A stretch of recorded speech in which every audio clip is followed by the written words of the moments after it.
Thank you so much. First time, I'm so nervous. Like, I got the chair, but let's be honest, who's heard of a sit-down stand-up comic? Exactly, first time for everything. But thank you so much for everybody being here. It's my first time, I'm so excited, but you know what this is really like? This is, I see this as being with somebody new for the first time. There's a lot of buildup of anxiety, and then it's finally happening. And I feel like I'm doing a really good job, and it's taking a while, but in reality, it's only 5 minutes. We may or may not be completely satisfied with my first performance,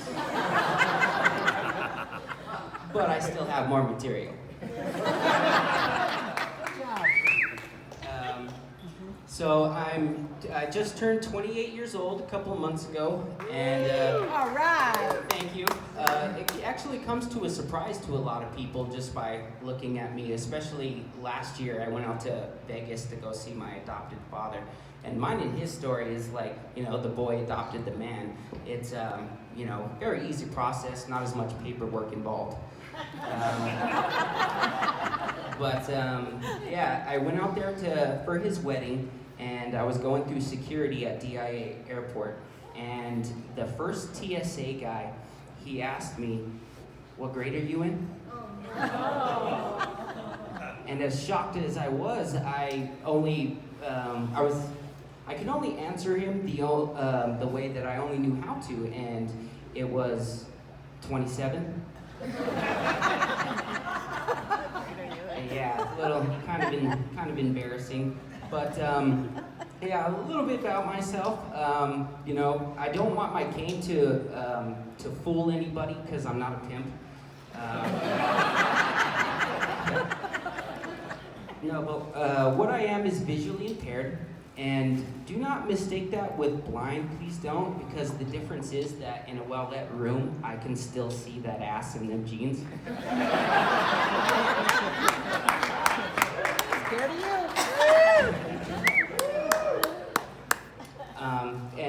A lot of people don't really know the difference between visually impaired and blind.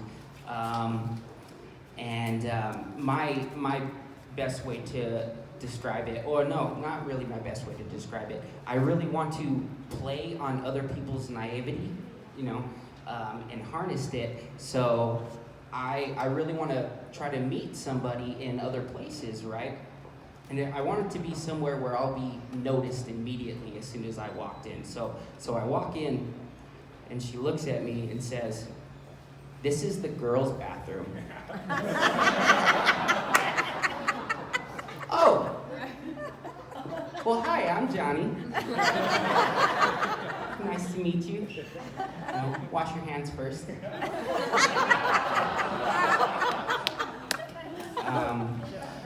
I've been doing, this small stand-up bits for my friends and family, and honestly, my mother is the victim of a lot of my jokes, and especially as a young whippersnapper, she used to suffer from me having ADHD, and but the other day, actually, I was walking down the stairs with my stick in my hand, and I had the bright idea that I was going to make a lot of noise halfway down the stairs and then throw my stick down the stairs.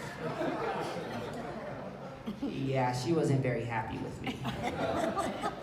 But even before that, when I was 16 years old, my mom was working, and I just wanted to hear my mom's voice at that time. So I texted her because I knew if I called her that she wouldn't answer her phone.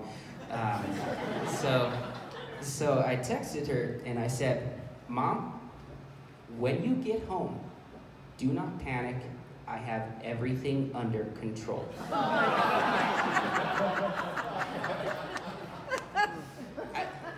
I was in, as soon as I hit send, she was calling me the next 5 minutes. And, it wasn't the fact that I said, "Do not panic," that gave my mom palpitations. It was that I had everything under control. But, throughout these 28 years, she's been a really good sport about my shenanigans. And you know, I love her so much. And my older brother Jacob and I actually give her a good, you know, good run for her money. Yep. And you know, him and I have been doing impressions for the longest time. So we like to do spoken word versions of rap songs as celebrities sometimes. So, and my brother's Iron Mike Tyson is just phenomenal. So I wanted to try to do like a salt and pepper with his Mike Tyson and my Sean Connery.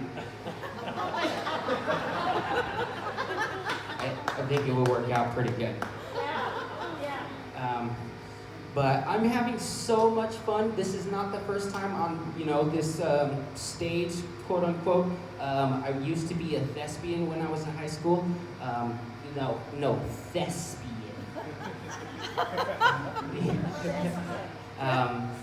And it was funny because, like, as embarrassing as it was, my first kiss was actually on stage, and it was not something I'm proud of. I was waiting to be, you know, to be caught outside by the dumpsters by her dad, and you know, it was awful.